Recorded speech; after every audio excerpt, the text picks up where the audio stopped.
Hello, everybody. I am Sweet Pea. And I'm Pretty Bird. Together we are Pretty Sweet. Welcome to Pretty Sweet Distractions, where we speak unfiltered about life, love, poetry, and prose. Sit back, relax, enjoy the distractions in form of open discussion on artful words. Of course, with all of that, we definitely have some rules. We're grown up people talking about grown up things using grown up words. So if you're easily offended, this may not be your bouncing tea bag, cup of tea, or whatever floats your boat. We like to have fun, poke fun, and generally have a great time. If you're down to be distracted, come hang out, chat, call, like, follow, share, leave your opinions on our opinions, click all the hearts and show us some love. We have live streams every Tuesday and Thursday at 10 p.m. Eastern. And tonight, our show is all about heirlooms. Why they're so special, why we need them. Um, it's because we all have treasured items inherited from or made by people we love. Is it your grandma's quilt, scarf or sweater your mom made, a trinket your uncle gave you? Is it the item or the memories or the love that turns into a treasure? So, what is it about items made with love that elevate them in your heart?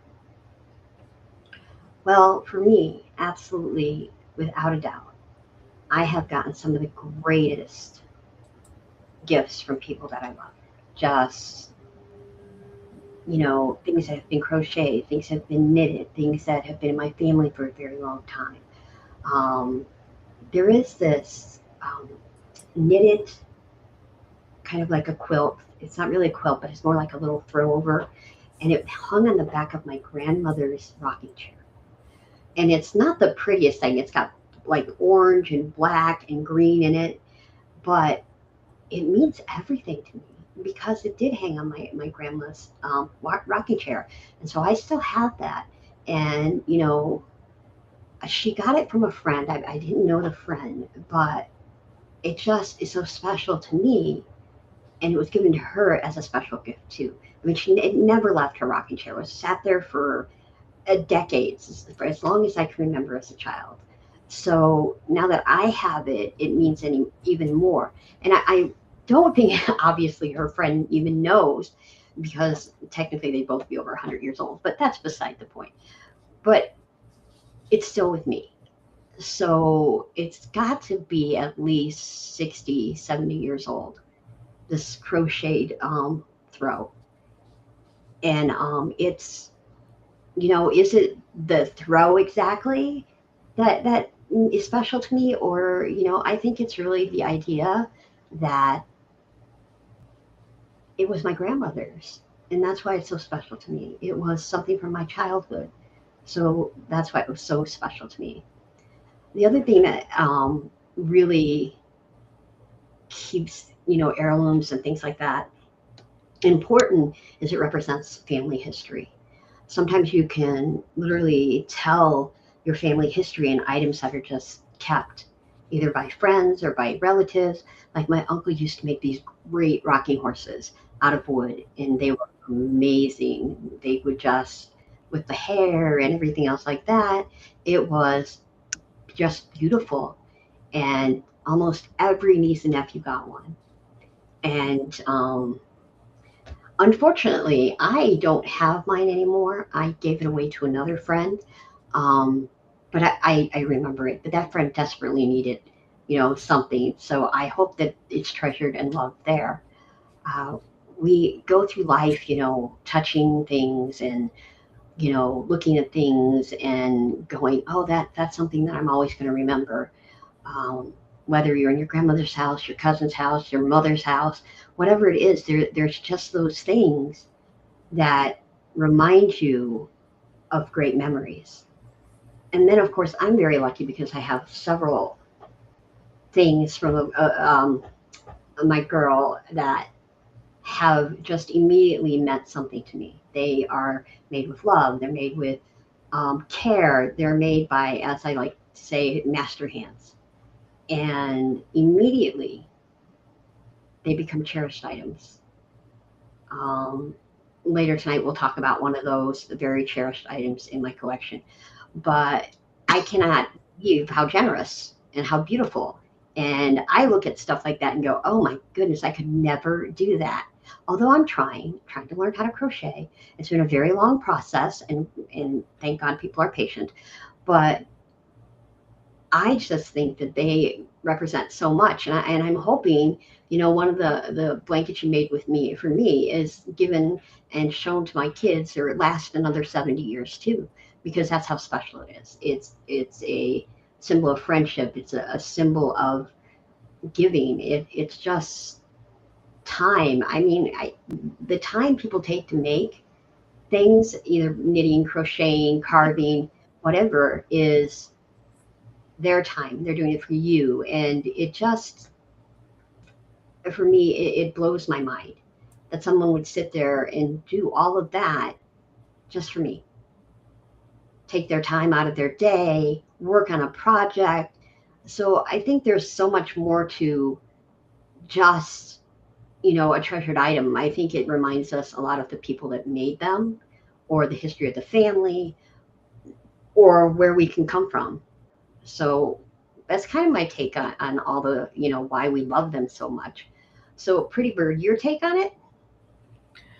Well, to me, this is a two-part topic because it's made with love, and then there's the heirlooms, the ones that because I've got heirlooms or things that I find that are treasured that were not made, they were bought, but they're attached to memories and all the things,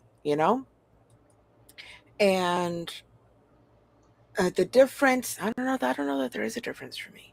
Like my grandmother. All right, so I've got one grandmother, and then I've got which we call Mamie, and the other one is Granny, just so that you know, because they do two different things. So Granny is the one that used to just sit there when she would visit us with the tiniest of crochet hooks and make full lace tablecloths and whatnot. She'll be here 2 weeks. She'll just book out a thing. I couldn't even see that needle was moving so fast. And she's the one who taught me how to make a chain. I used to make all of her starting chains and all of this stuff. And I still have a baby doll that she made. Now I use that term loosely because it had the front of a face that had holes in it because they sell them that you can crochet a body around it, but it was not stuffed. It had stuffed little arms. And then it was like a swaddle blanket snuggly that had buttons. So it was literally a hard baby face and two arms tucked in a blanket. And when I was little, I used to grab it by the bottom of the blanket part and beat my sister with the face. Like it's a bag like it's a bar of soap and a sock, I'm telling you. And I'm not violent, it's fine. But I kept that when I got a little bit older on my wall.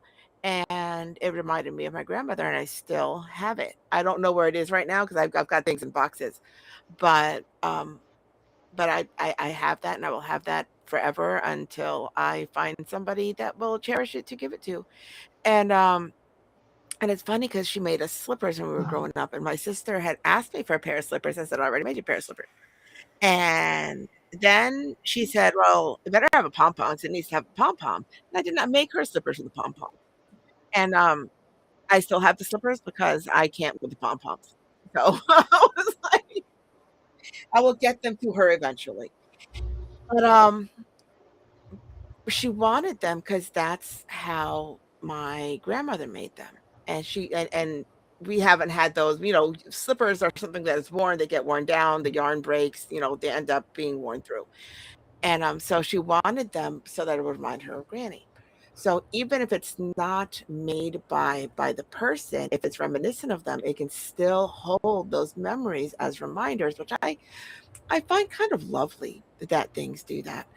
Now, I my I'm gonna call her my daughter-in-law for all intents and purposes, but they haven't gone down that road yet. But she recently learned how to knit about a year and a half ago. And I got in the mail in this little metal box a knitted star as a Christmas ornament because she knows that I love Christmas ornaments. And I love that. I've never had a knitted ornament in my life, um, and I keep it in that little metal box. I do not let it run amok in my bins of ornaments. It is safe in its little metal box in with my Christmas stuff because she made it for me. And I don't know if it was her very first Christmas ornament, but I think it was her very first star. And so it matters, you know. It's a big deal. And I will forever be heartbroken over the fact that my aunt threw out one of the hideous quilts my other grandma made. And I say hideous because it was literally, she was a seamstress. So she had all these scraps of fabric. And so it was willy nilly. This was not a lovely, fanciful patchwork or whatever design of whatever. This was not what I would call art. This was utilitarian. Let me use up all my scraps to make something warm because, you know, they were in Brooklyn, and it had all different textures and all different whatever, and it was a giant mess of so warm and comfortable, and she made it and I loved it. And she ended up having 2 strokes, and so I remember her sewing when I was little, but she couldn't sew by the time I was like 8 years old. And so I loved those quilts, and my aunt would not let anybody touch them. And then she ended up throwing them out instead of ever using them. They just stayed in a drawer. And I'm just like, I want a quilt.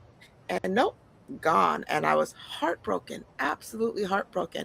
I was hoping that she lied, and when she died, that she would just have it in her shit, but no. So, you know, so I think that it's more than the item. I think it is what is attached to the item, emotionally speaking, memories and all of that. And then there's a certain part that's the item. I've got stories for days. But I like handmade items. I If somebody's going to take time to do something, I don't care if it's wonky. I don't care if it's mismatched. I don't give a shit.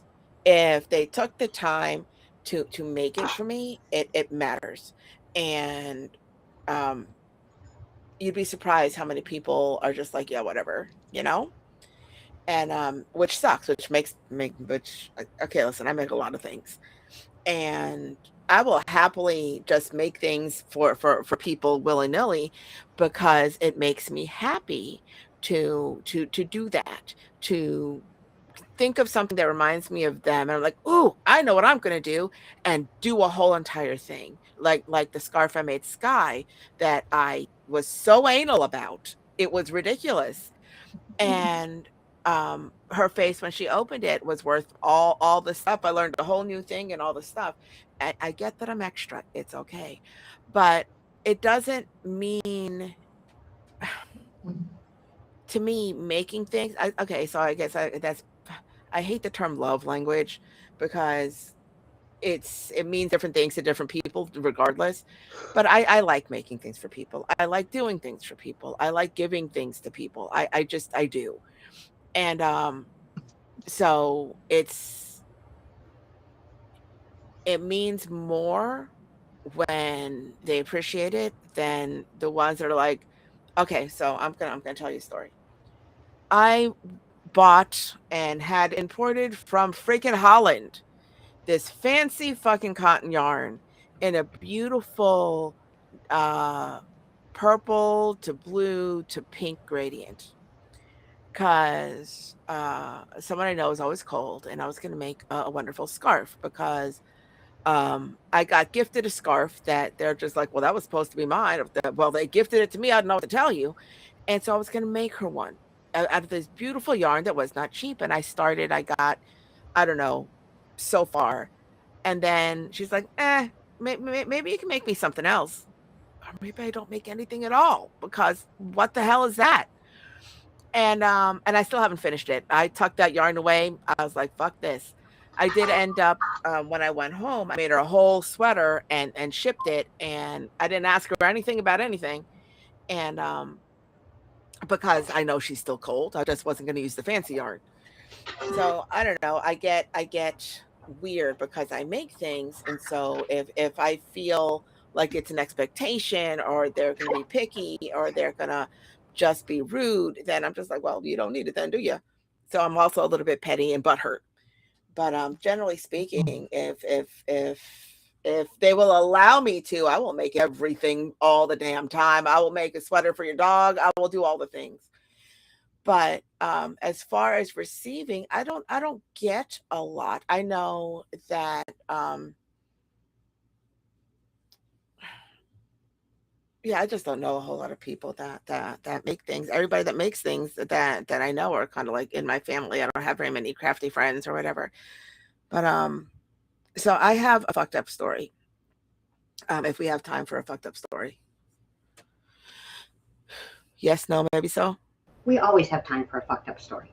Okay. So I make Christmas ornaments. And I don't ever think anything I make is better than anybody else's anything. I just don't see my shit that way. But I make really fucking beautiful ornaments. I've been doing it since I was 19. It used to be that every year I would pick up a new skill and change things up. And I had like three basic varieties, and they're all balls because I'm all about the balls, and because they're my favorite Christmas ornaments. So all the ornaments that I make are full balls. And I started with having them marbleized, and I started with all the stuff. And every year I would make them, I would um, give first dibs to my mom. You know, grab four or grab six, or if you don't like any, don't grab any. And she would look at all of them, all the ones that I would present to her, and she would pick however many, and she never put them on her tree. Now I had done this since I was 19 years old. So she had an abundance of ornaments, and she would put them in like this big giant vase in the middle of the table. She would put them in all the teacups and bowls and stuff in the china cabinet, but they never made it onto the tree. And she had enough that it did not fit where she put them. So she never displayed half of them. So why don't you just put them on the tree? She's like, oh, no, no, thank you. It's like, well, why not? She's like, well, because I don't want to. And which feels like shit, by the way. And I was like, well, maybe, you don't have to pick them just because I offer them to you. I won't get offended. It's okay. I mean, if you don't want them, she's like, no, I want them. And I was just like, but you're not even showing them. She's like, I don't know what to tell you. I was like, all right, fine.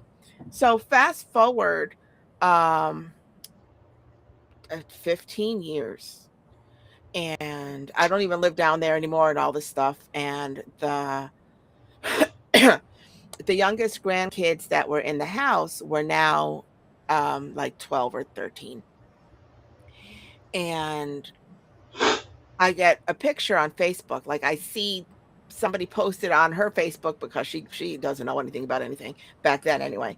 And I'm looking at this tree, and I'm zooming in on this tree. Watch me cry.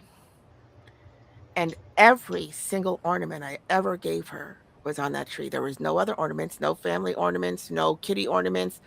Every ornament on that tree was one that I made her. And I said, Ma. She's like, yes.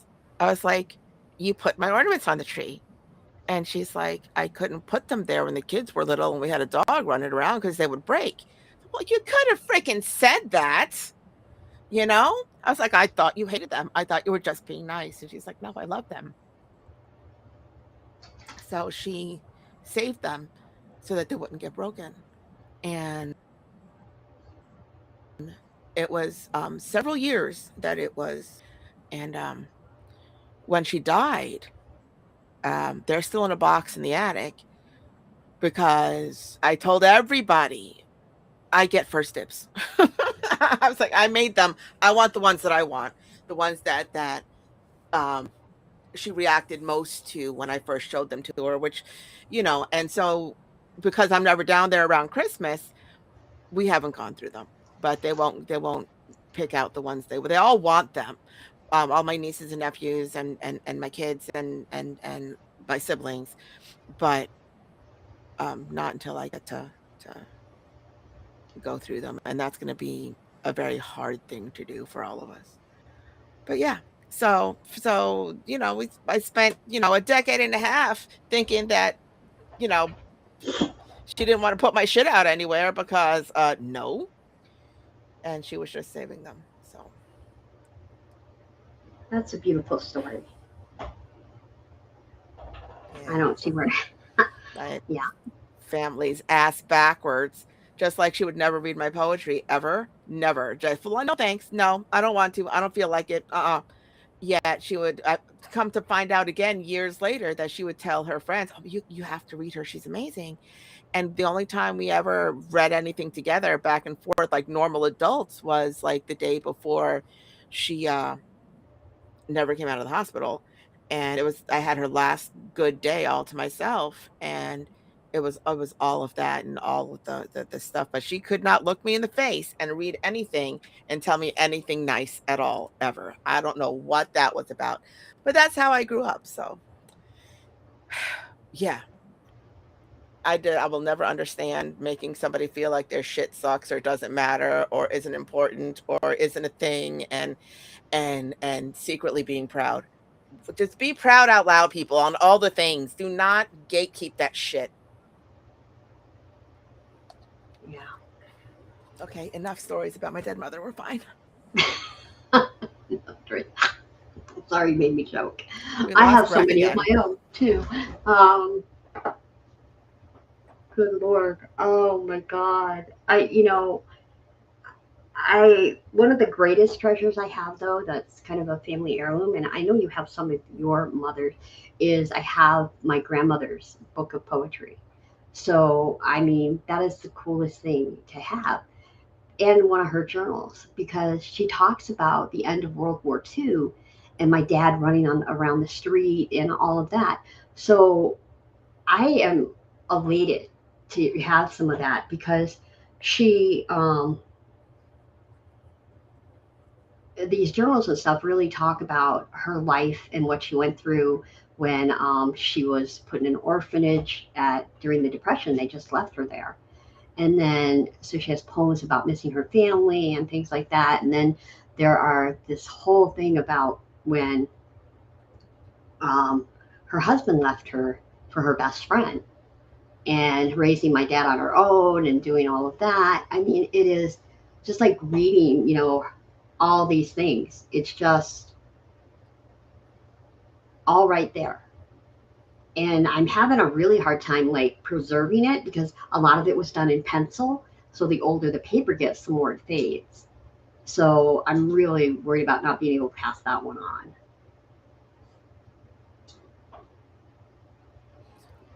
Is there a way that you can take it somewhere and have it preserved? I would type them all up. So at least you have the stories, even if they're not in her hand, and then scan everything so that there's a copy of it, even if the paper fades.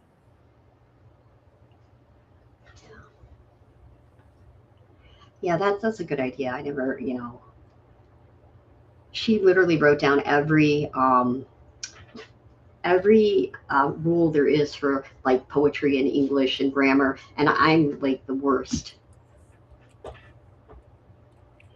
So I think that's amazing that she was like so drilled in on it, and that she was, had to be young when she did it because she's talking about being in the orphanage and all that. So maybe it was just something for her to do. I try to imagine what it was like to even have that happen.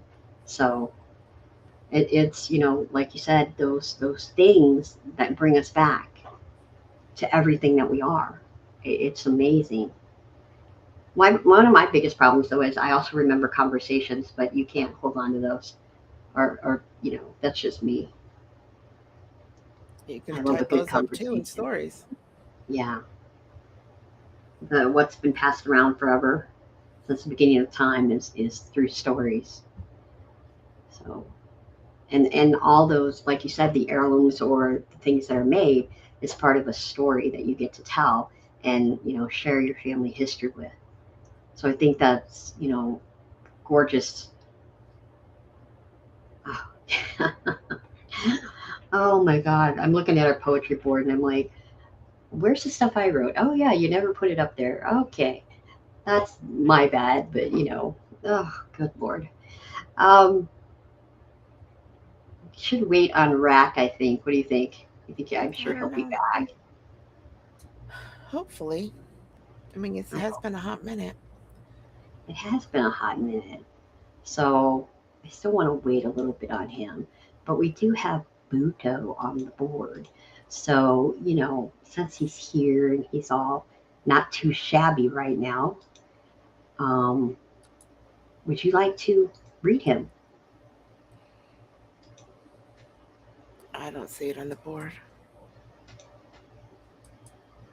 Is it there now? Yes. Okay. And I'm always happy to read, bud. Okay, this is His Wallet by Budo. And it goes like this. While going through my dad's things, found a leather wallet.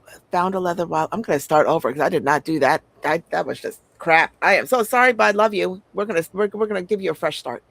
His Wallet by Budo. And it goes like this. While going through my dad's things, found a leather wallet of old, tattered and worn from years of use, yet worth more than precious gold.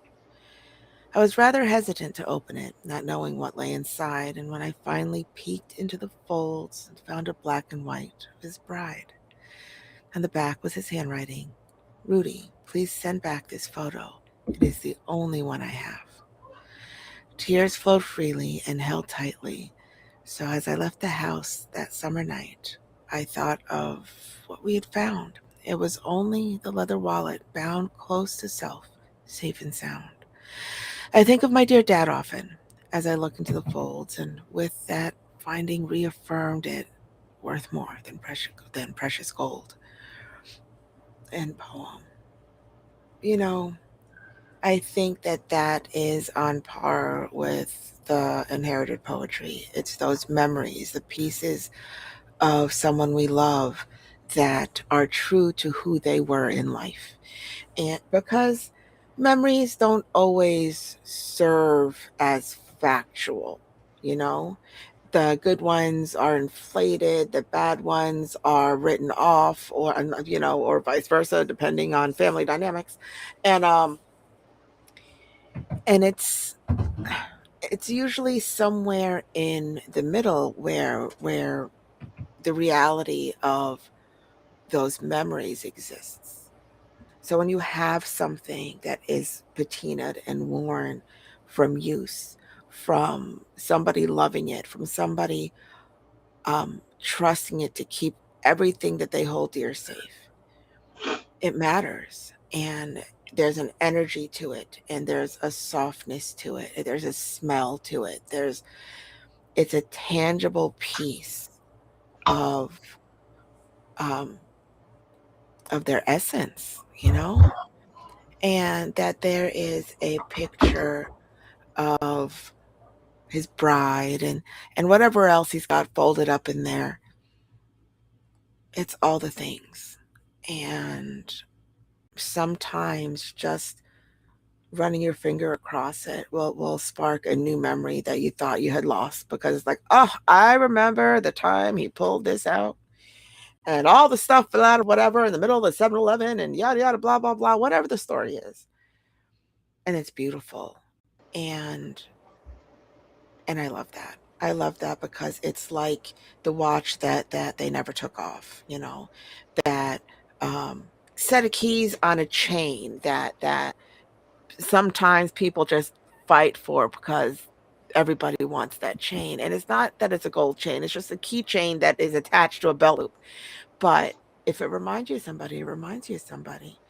I think that I have a tie tack that absolutely nobody ever wore. I don't remember anybody wearing it, but it was such a part of my childhood because it was the only man thing in the jewelry box, and I loved it. And it's gold, and it's got this little chain to it. It's a clip with a chain, and I would run my fingers over it all the time. And they're like, and he's like, yeah, that's your grandfather's. It's your grandfather's. It's your grandfather's. All right. Now, when I knew my grandfather, he was in wife beaters and Bermuda shorts. He was not very much, a suit and tie. I've never seen him in a blazer, like, ever. And but I loved the idea that he had something in there. And so when my mom passed, I got the tie tag, not because nobody else wanted it. It didn't mean anything to them, you know? And I got like when it comes to jewelry, people are like, oh, these are my mother's pearls. Or these okay. I barely got any of anything, but I got all of her poetry, all of it. And everybody's like, "Well, I can help you, type it up. I can help you this. I can help you that. Just send it to me." Oh, hell no. I love you, but I'm not sending anybody anything. It's like I can email you scans, but these are mine. They have their own hard-shelled suitcase, ready to go in a hurricane. That's all because it matters. And in that, there's these little folded pieces of memos. There's these little napkins. There's little scraps of the back of an envelope, and those are the ones um that I that weigh more to me. The ones that she had to write down.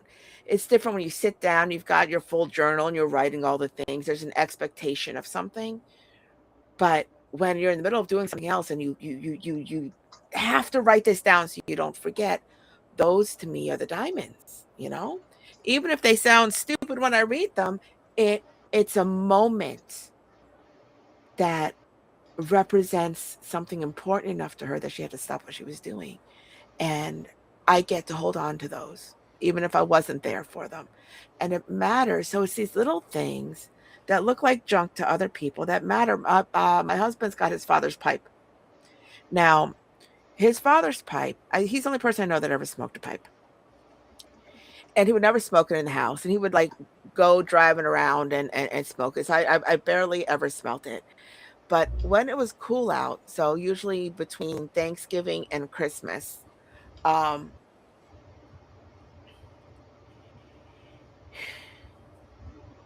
hold on a second. Usually between Thanksgiving and Christmas, I would uh, have the window open while I was doing dishes. And sometimes he would be out there on the porch and would waft in, and whatever tobacco he put in there was always sweet. And it smelled delightful. And I don't like smoke. So the smoke didn't come wafting in, but the scent did. And I love that. And now, whenever I see it, and it's just in a box in his closet with a bunch of other little things. But every time I see it, I remember that. And because I remember that, I could only imagine what it does to him because that was his dad. But I remember those moments. It brings me back there to that smell. It brings me to those little memories.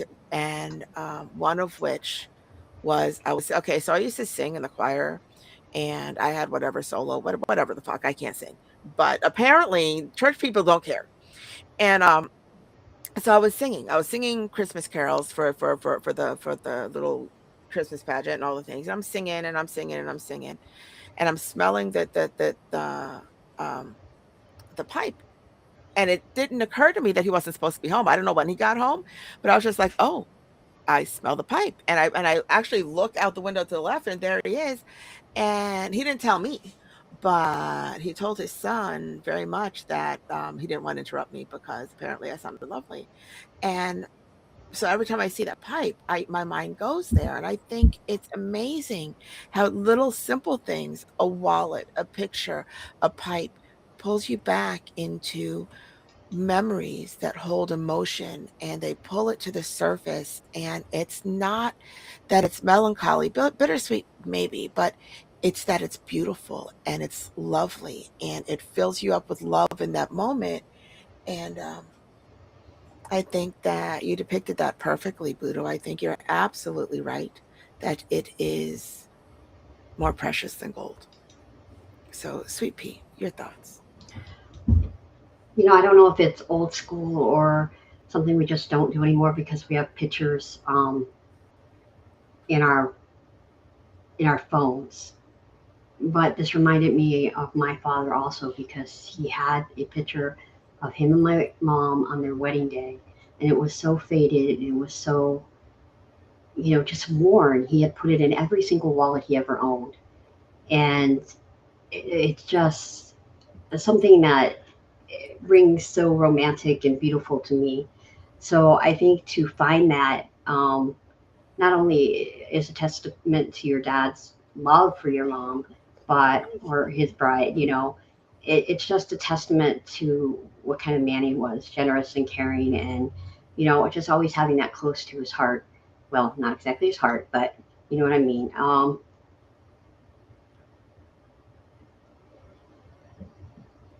Yeah, and I'm looking for the other phrase. As I left the house that summer night, I thought of what we had found. It was only a leather wallet bound close to self, safe and sound.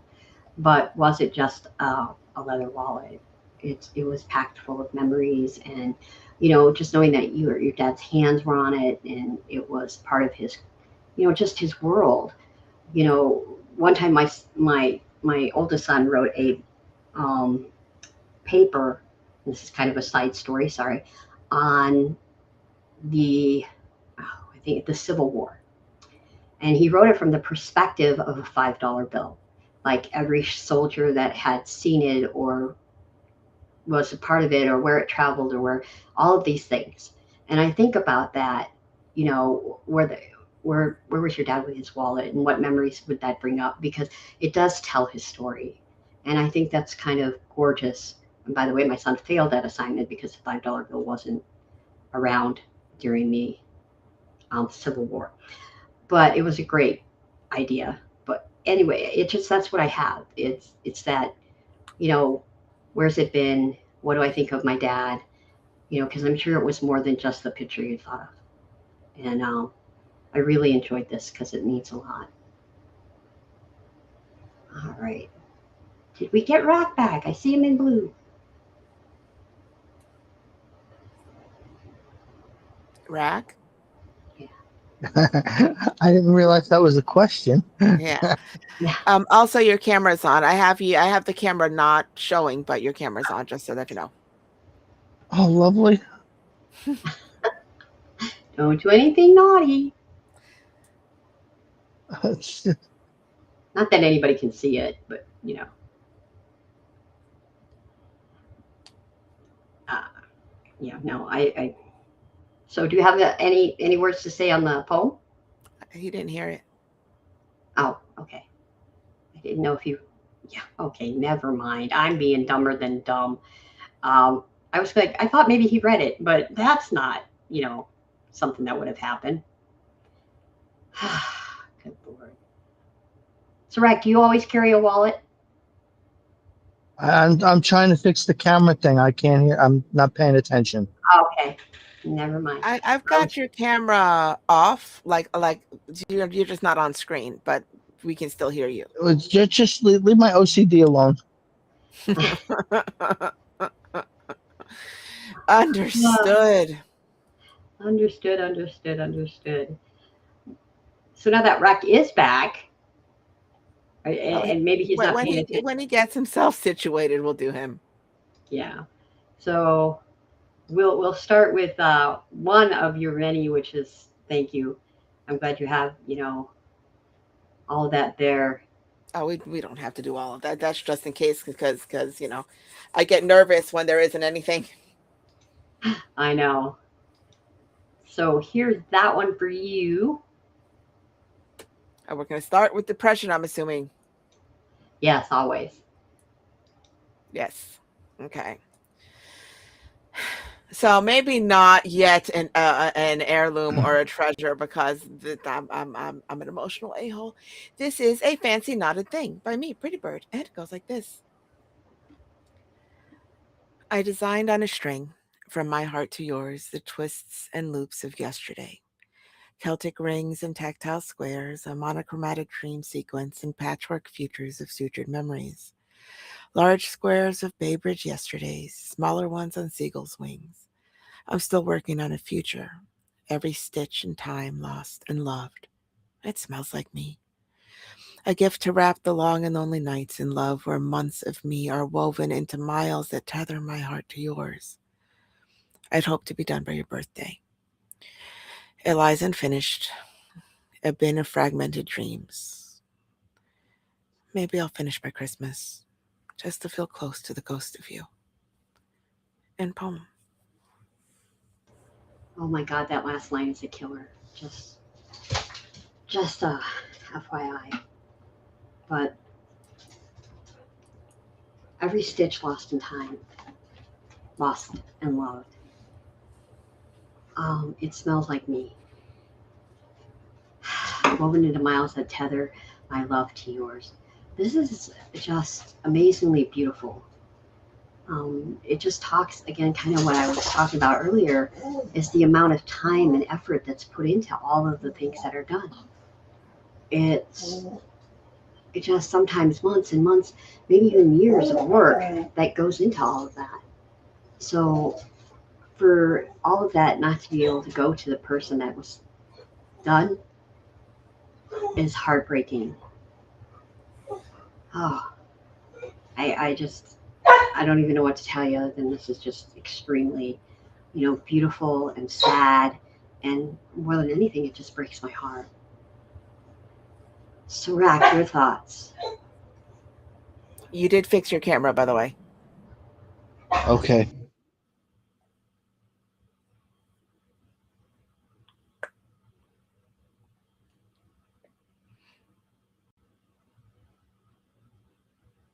I'm assuming you didn't hear the poem since she asked you for a comment. Yeah. Did you not hear the poem? I was messing with. Remember, my phone talks to me. So Oh, can't you just unfortunately, make when I that have to scroll through the menus, to find what I have to find, it interferes with listening and all the other fun stuff. So Oh, absolutely. as much as I Understood. can multitask, God, it's almost like I want you to read it again to him. No. I know. I said almost. it It's was just that it was brief. I mean, I kind of caught pieces of it, but You're fine. We are good. I just it's one of those that are just it just I stands mean, out. we love her work I know that is as much as true. it embarrasses her. So It move does on. not embarrass me. It just makes me awkward. There's a difference. Okay. It's not embarrassment. It's just I just thought your awkward. DNA is what made you awkward. Sorry. Oh, good lord. Welcome back. Yeah, it's my DNA. Right in the uh, nards. Thank you. you're welcome. Uh, so, do you want me or Pretty Bird to read? I read Bud, you read Rack. I was going to say, even though you keep reading. Um, all right, I will get you read, darling. Oh, this is an So this, easy one. okay. So they all say, "This is Medium" by Raconteur. I wrote your name in the sky, but the wind blew it away. Then I wrote your name in the sand, but it disappeared in the ocean spray. With pen and ink I wrote in calligraphy, but the parchment turned to dust. So I welded in an iron, but the middle turned to rust. Even chiseled into granite became chipped and vanished from decay. That's when I realized you wrote your name in my heart, where forever it will stay. And peace. I kind of love that it's the person that is the treasure and not a thing that represents it. Even if this is loss and it is, I mean, it may not be loss, because they're etched there forever, but everything else is fleeting. Everything else changes, everything else gets weathered, everything else fades, and that does not. As love usually doesn't. And it's beautiful. This is um and I mean this as a compliment. Just let me preface it by saying that this needs to be a card. This absolutely needs to be like in Hallmark, Oh, because it is lovely. The couplets flow beautifully. Each one is a very complete idea of how things are temporary. Even iron, even stone, everything in enough time is temporary, except for that um except for that name on your heart, which everybody wants to have that forever love, and I find it to be lovely and romantic. And I too treasure people over things, but I do like things, so it is what it is. And, Sweet pea, your thoughts?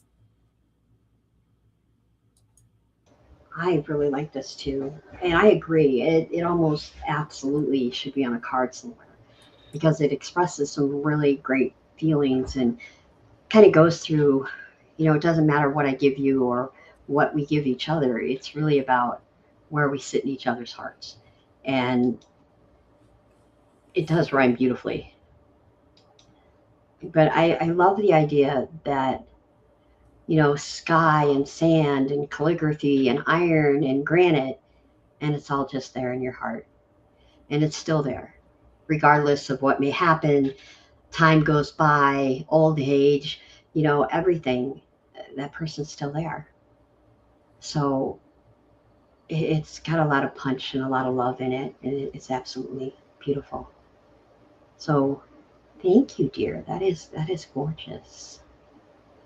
So I think I have one just for you. It's not in the topic board. It's not. No. It is on mine. Is it there now? I can't see it. No. Oh, it's on the chat wall. It's not on the topic board. You are correct. It's on the wall. All right. Ed McMahon, you are correct, You are sir. correct. It is not. I did not put mine there, and I haven't just had a day. So do you see it on the other wall? It's on the wall. It's fine. On which other wall?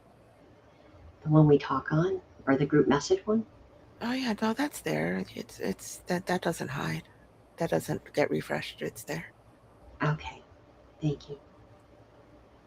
So this is Tattooed Girls, chocolate bacon wrapped in flowers never sent. Pillows and patterns of ordinary are scattered across an unmade bed. This is a place of peace and sleep for others, not the place I lay my head, or laid my down my troubles, sorry. I do not toss or turn, I sit in the darkness. In my head I stroll in a wonderland of hardness. I fight the battles of eternal sadness, praying to end the madness. My eyes cling to a tattooed girl.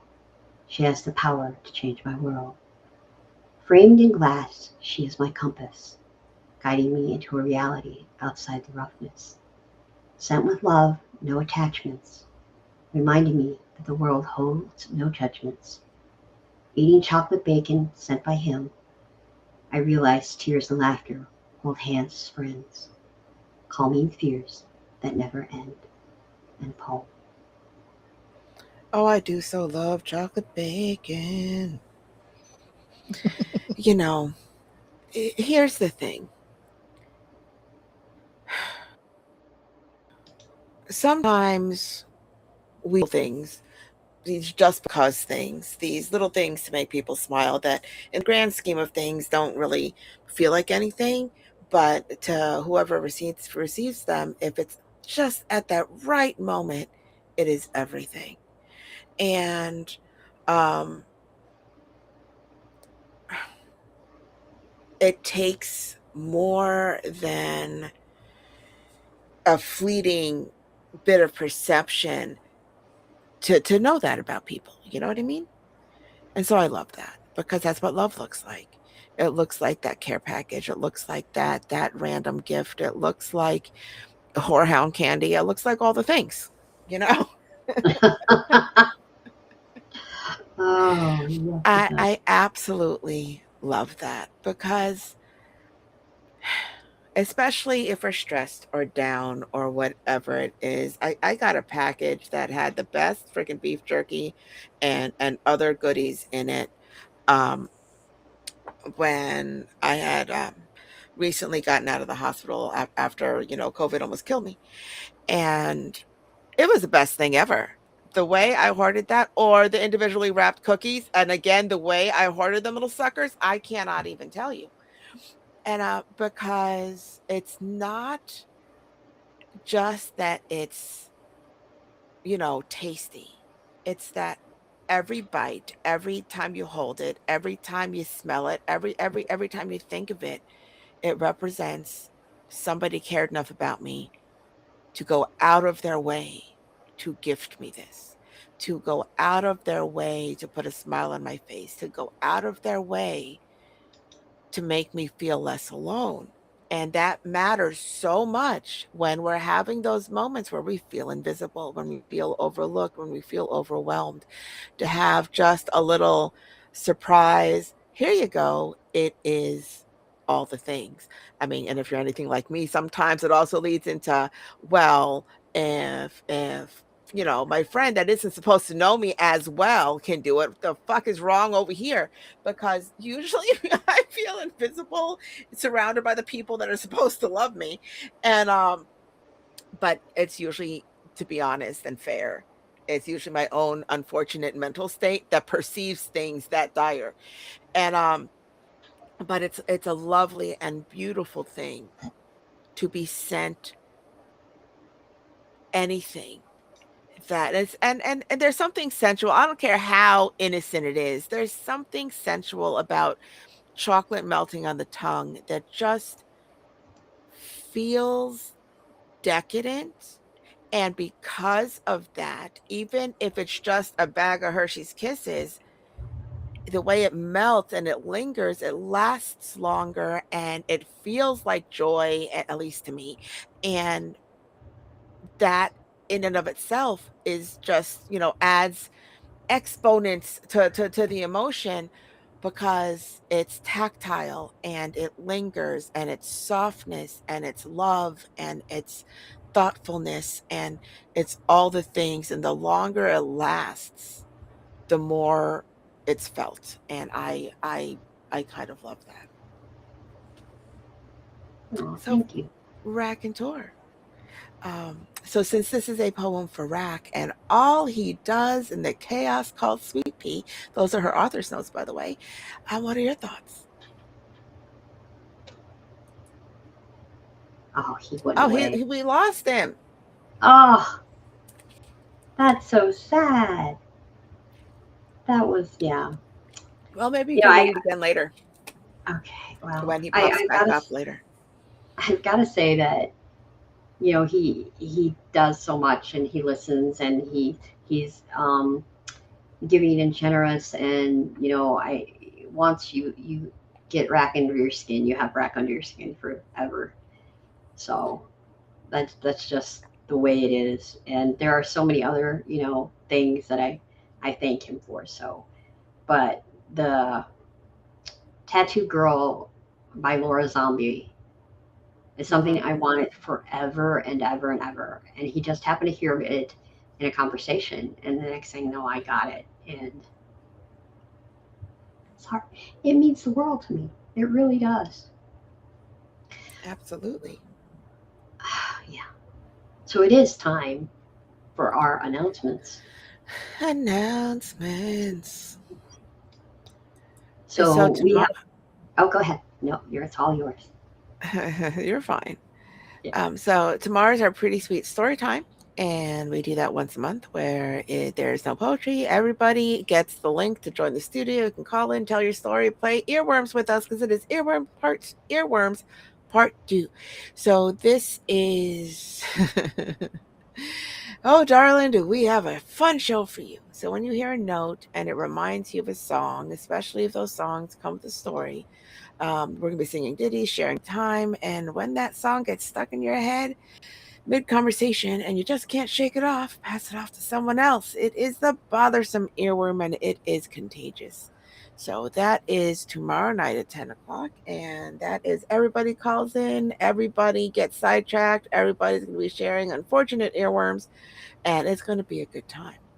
So before we go on to the rest of the announcements, hey Rack, are you back? I think so. It's Did, ridiculous already. did you hear the poem or no?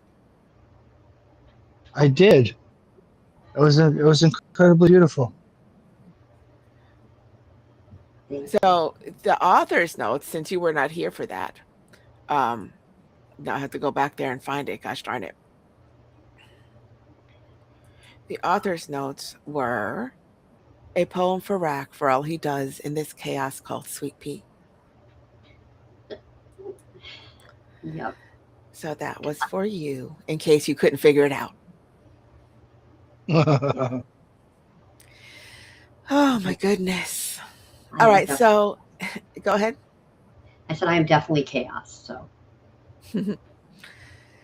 So after our earworms tomorrow night on Tuesday, it is toxic traits. So it's easy to see toxic traits in other people's relationships, friendships, and family dynamics. However, tempered with our own kindness, toxicity seems more nuanced in our own reality. We keep giving the benefit of the doubt and making plausible excuses. So maybe we should listen when someone points out those toxic traits we are too close to see.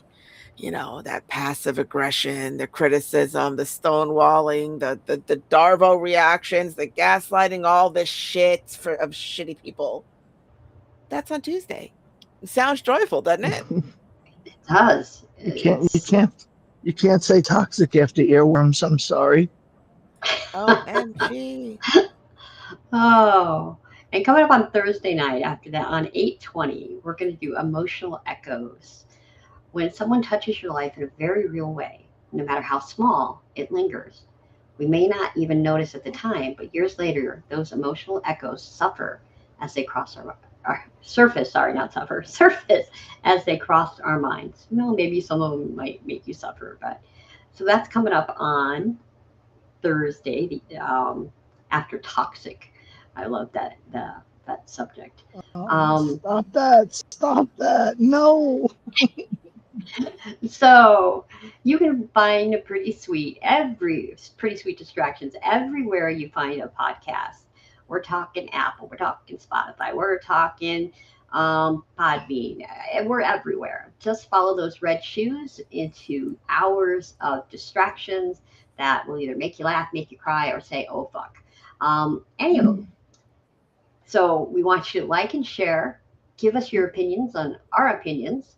So click those hearts, tell us what you think. We really would love to know. And let's see, you can hear us live every Tuesday and Thursday at 10 p.m. Eastern Time. Or you can also follow us on Facebook, Twitter, X as it's known, and YouTube. Uh, That's where you can listen to us live. That's where you can listen to us live too. Thank you. And let's see, what am I thinking? So, like, follow, share, pretty sweet. And we're always around. And I know I'm missing something. So, You're fine. okay, good. I miss you too. I miss you too. Well, that's one I really keep practicing, and I'll get it to flow really well one of these days. But yeah, I don't want to ever miss a point. That's my biggest deal. So, Rack and Prebird, what do you like? What do you cherish? Is it like I know people always want to quote unquote get the inheritance and go to the money and do all that. But I found that, hey, that's great if you leave me anything, but I want my memories.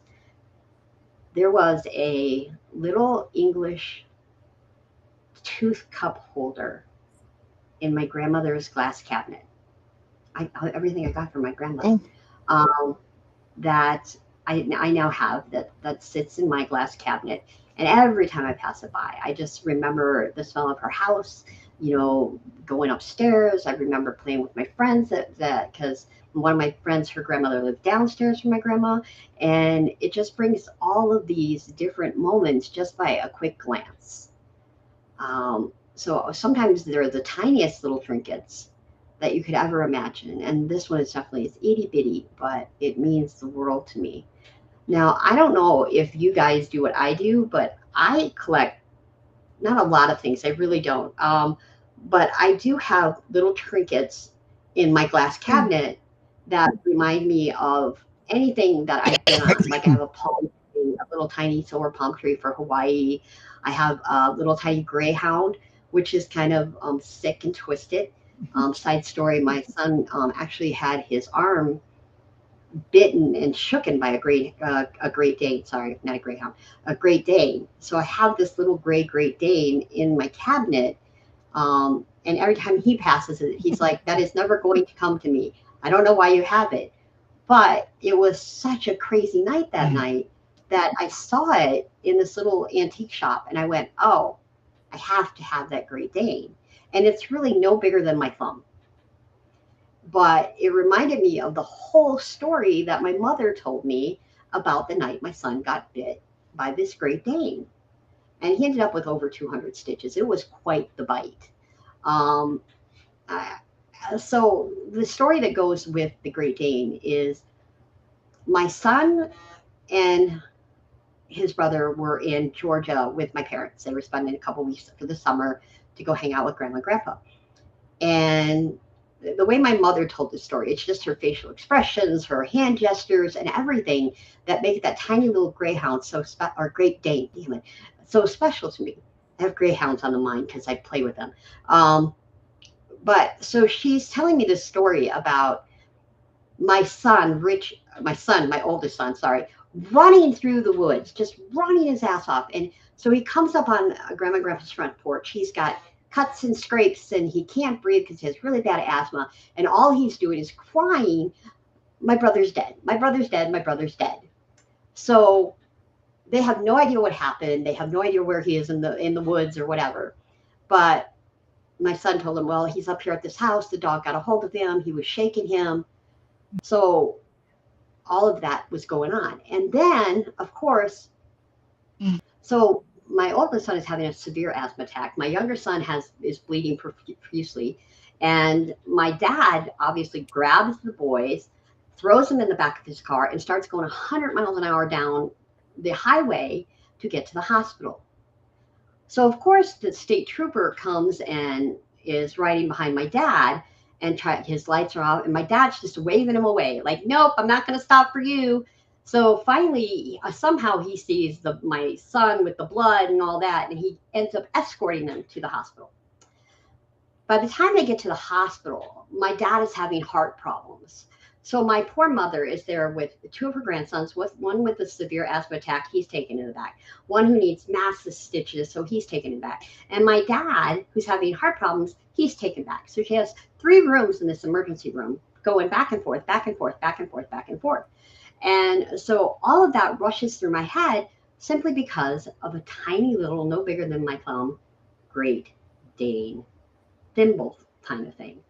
So I still do all of these things, and I know that some of the things my boys are like, "Well, that's going to come to me, or that's going to come to me. I want that because that reminds me of this."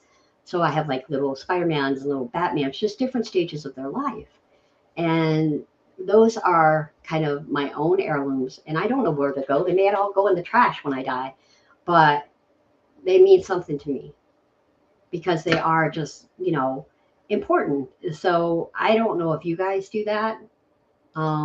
If you have little things that remind you of all those things, but I can't help it. Sometimes I just see them and that's where they go in my brain. And I'm like, "Oh, that reminds me of this story, or that reminds me of this story." So I'm hoping later in this world that my children will want them and remember these great moments in their lives like I do. Not sure if that's going to happen, but I hope.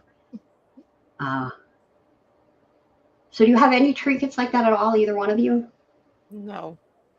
No, no.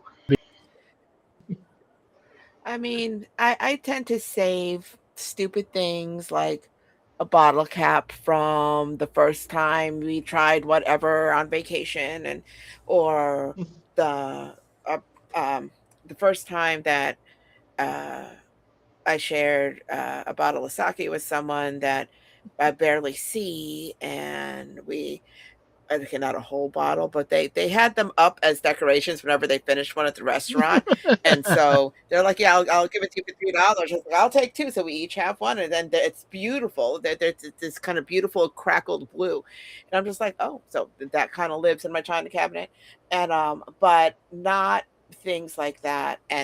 and um, yeah, no, I've got a collection of piggies that I'm sure nobody wants.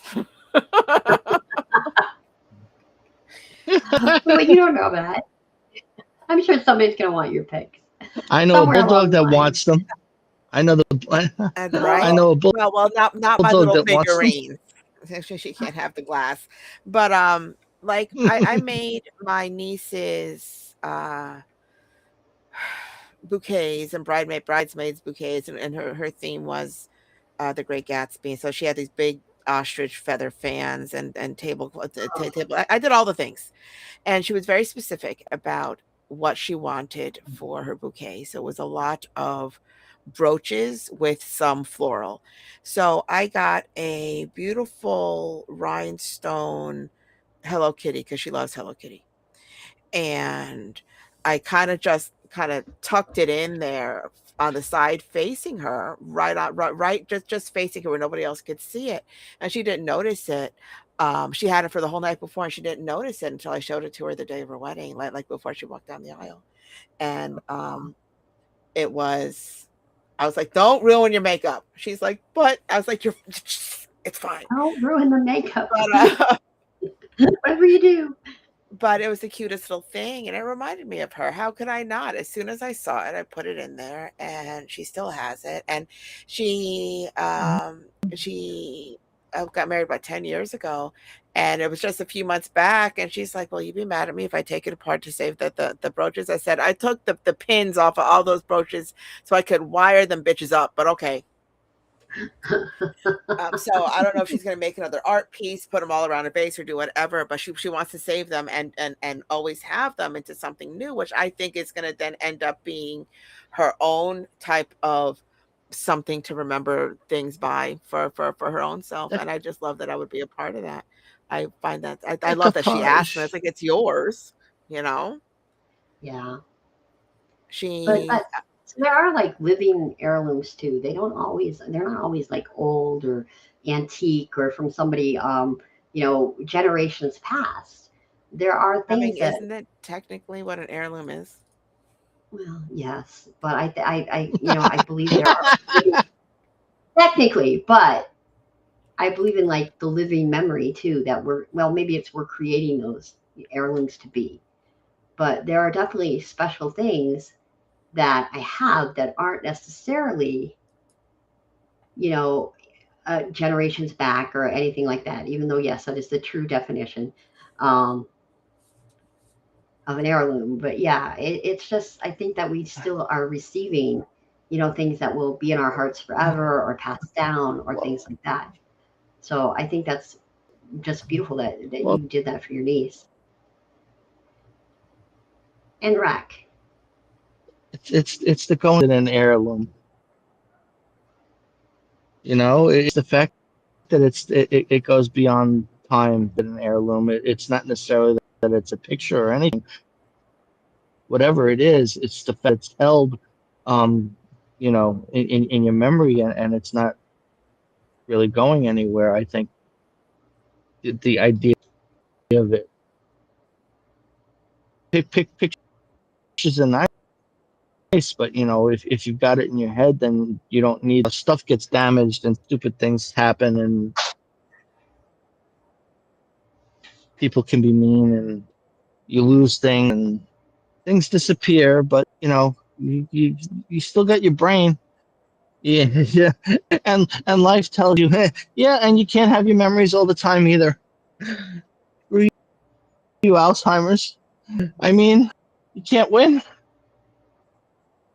You try and keep these things forever. I Yeah. think that the crappiest part about memory is sometimes when you use them too much, you forget the sound of a voice. You forget the subtleties of a face. It's almost like the more you think about it, it's like you wear it down in your brain instead of enforcing whatever. And then I find that I need a little bit of distance before something else triggers it. And it's a heartbreaking thing, that void where you can't, because you think you're going to remember it always, and sometimes you just can't pull it up, and then you feel like Yeah, crap because you can't remember. Like, but you're human, and that's what happens, especially if you're stressed out. But it's heartbreaking, and yeah. but yeah. It is. Oh, so Mm. I believe I have you up again, Miss Pretty Bird. Okay.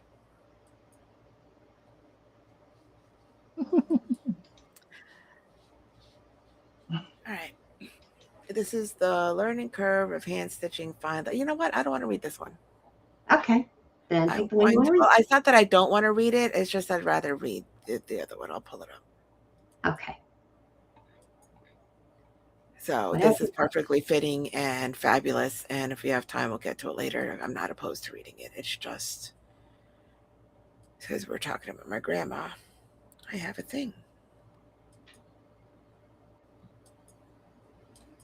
So I put it on both walls. Okay. This is Belly of the Cookie Jar by me, Pretty Bird. Grandma always had cookies in her cookie jar. No one ever ate them but me. The jar was her self portrait. The silvery bun was its lid.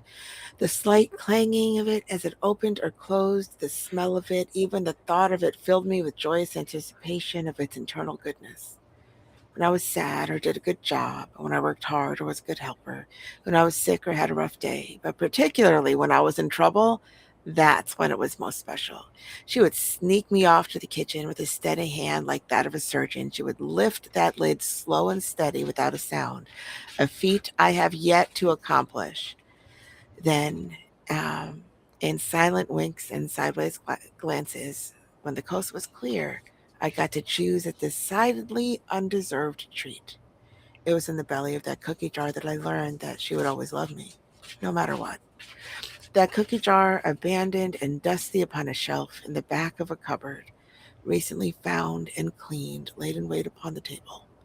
It had been weeks sitting silent before my visit, and I noticed it the moment Ma opened the door, even before the hugs hello. We reminisced about that old empty jar, the one that never matched her kitchen, the one that was poorly painted by hand. To her, its beauty was lacking, hideous. She obviously did not know the secrets it held, our secrets, mine and Grandma's. She was happy to be rid of it. The torch has been passed, and as it takes its place of honor in the center of the counter, I noticed that its yellow dress and red apron match my yellow walls and red flecks in my curtains. It is at home in my kitchen. It would be even if my kitchen was purple. So now its lessons of unconditional eternal love are to be bestowed unknowingly to my children, and they will learn just how much a cookie can fix and the secrets that are kept deep within the belly of the cookie jar. Oh And my lord. there is some drama about that cookie jar. I'm sure. This is, well, let's just get to everything that, grandmas and secrets and all of that, because I think this was just, just perfect. And I love to her its beauty was lacking hideous. So obviously the cookie jar is either beautiful or just awful. Um, Recently found it clean, laid in wait upon a table. So the second you see just something like that, you go through all of these very detailed memories and this emotional, toil and fondness and sadness. It's like all in here. And again, that just goes to your ability to take us into a poem and make us a part of it, because you definitely feel all the things in here. Um, I love silent winks and sideways glances when the coast was clear. Um, you get to choose. Whether you had seven sisters, 21 brothers, whatever, it was just that between the two of you. And that's where it really matters. And I love that that's here and it's part of it, because those are just your secrets. No one else can take them. Not a sibling, not a mother, not anybody. Those are just very special, and all because of a cookie jar. They come back, like a flood. And I just found this beautiful, which is a word I keep using when I talk about your poetry. Beautiful. Um, Rack, your thoughts? The big takeaway, it would fit in your kitchen even if it was purple. I mean, you still have a sense of style. You still, things match and belong, and it's going to belong anyway. I mean, that thought is more beautiful than anything. I mean, the stuff that you shared is precious and treasured, but that's kind of yours to cling to, and that's not really something you could hand down. It's every time you look at it, you're gonna smile. It's your memory, and you get to pass on the idea of it with the cookie jar. But I don't know. I couldn't help but audibly, no less. Sorry. When you mentioned that if your kitchen was purple, because that kind of derailed the thought for me, and just was like, but you are who you are, and the idea of it though that doesn't get lost in that. That's part of the beauty of it. Thank you. Absolutely.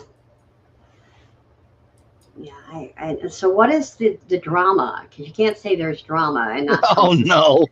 Okay, so I love that cookie jar. That cookie jar was in the house in Brooklyn. It ended up in my grandmother's house, and then when she moved in with us, it ended up in my mom's kitchen. It ended up in my mom's kitchen, and there's this little shelf above the sink, and it is fairly deep because it used to be a pass through, and but then they walled it off. But it's a fairly deep shelf, so it was in the center, all the way in the back of the shelf, with a bunch of like wax fruit and stupid shit in front of it, and all I could see was the bun. And I was like, "Listen, you don't use the cookie jar. You don't even like the cookie jar. Can I have the cookie jar? Yes, you can have the cookie jar. Awesome."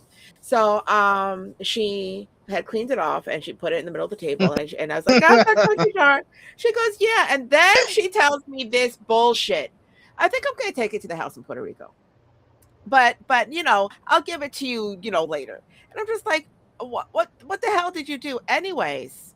So then she died, and then hurricanes, and then my husband went with my father 4 or 5. Oh shit. All right, what time is it? Okay, so it was down.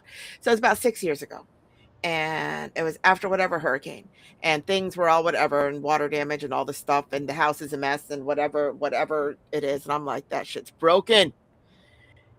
And somebody had used it to prop up something inside of one of the kitchen cabinets, and there it was. And he wrapped that fucker up so well and brought it home to me, and I might have lost my shit just a little bit. And I cleaned it with baby wipes.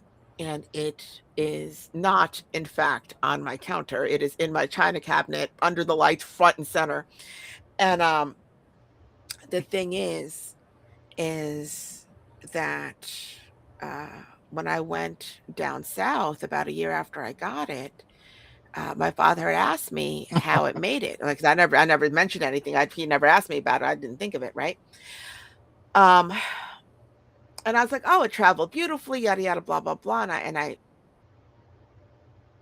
showed him a picture, and he's like, looks the same." And I got told off. Well, that was supposed to be mine. You didn't even eat cookies. She get my I was like, no. And I do not feel guilty about it at all, because mine, and it was meant to be mine before my mom decided it was going to look good in her other kitchen and all the things. And I'm going to put it up on the board. And so you can see it, sweet. Give me a second. But oh yeah, that was not okay. I got indignant, like full on. The hell you talking about?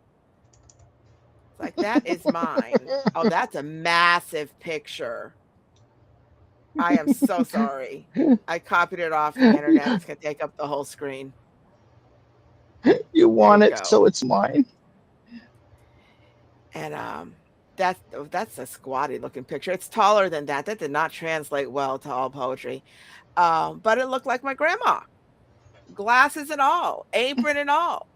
And it's on the wall on AP Suite. I tried to put it in the chat that everybody can see, but there's no way to add a picture to that, so I have no fucking clue.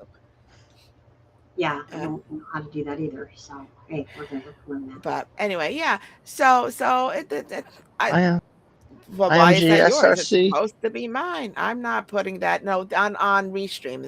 There's no picture, whatever. You can't paste anything in there like that I can figure out a thing, and we're not coding. And that Wrong is, faction of nerd. I love the little Yeah, I grandma know. cookie jar, by the way. I think it's And right, and she looked just like my grandma, glasses and all, and the bun on her hair and everything. And I loved it, and that was where all the love came from. Now I remember her giving me those cookies when we were still in freaking Queens, and I moved to Florida when I was 3. So when I say core memories, it was core memories. I was always in trouble. I would like just start running down the street and like just take off my clothes, and all the neighbors would just call my mother, be like, she's already naked and she's all the way Oh, over here. nice. Nobody would stop me. They're just like, no, she just passed my house. Just let me run willy-nilly down some street in Queens. It's perfectly fine. And Oh, yes, they call and her the all the streak. things. I'm telling you. oh my god. And so so I was constantly in trouble. Once I fell asleep in a cabinet because I wanted to see if I can fit, and then I just fell asleep, and they called the police, and they were looking for me everywhere, and then they found me, and then I got in trouble. Oh They my goodness. yanked me out of there to spank my butt and what did I do? I literally just took a nap, and there's police in my house. My bad. All this before I was 3. I remember these. And my mom and my grandma would always be like, "Psst, come here." And she's the only person that I know that could take the lid off of that sucker without making a single sound, because it's ceramic on ceramic. There's no coating in there at all. There's no rubber seal. And so it clings, it makes that sound, but not when she did it. She would very stealthily give me cookies.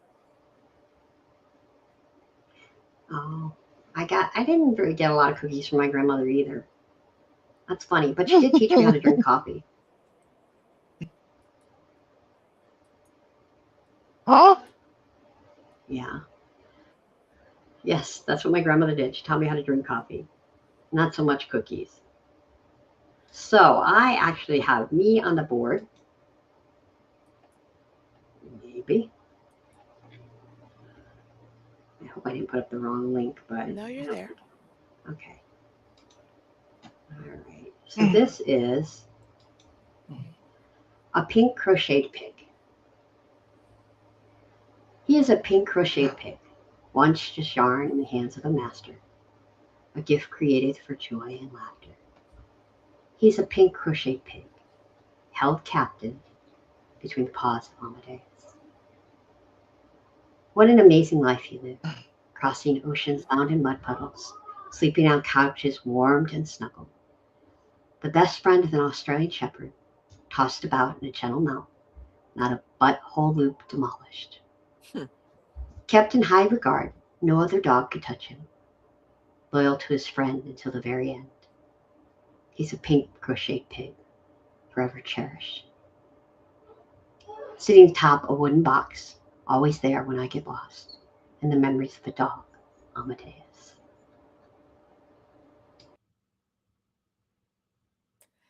You know,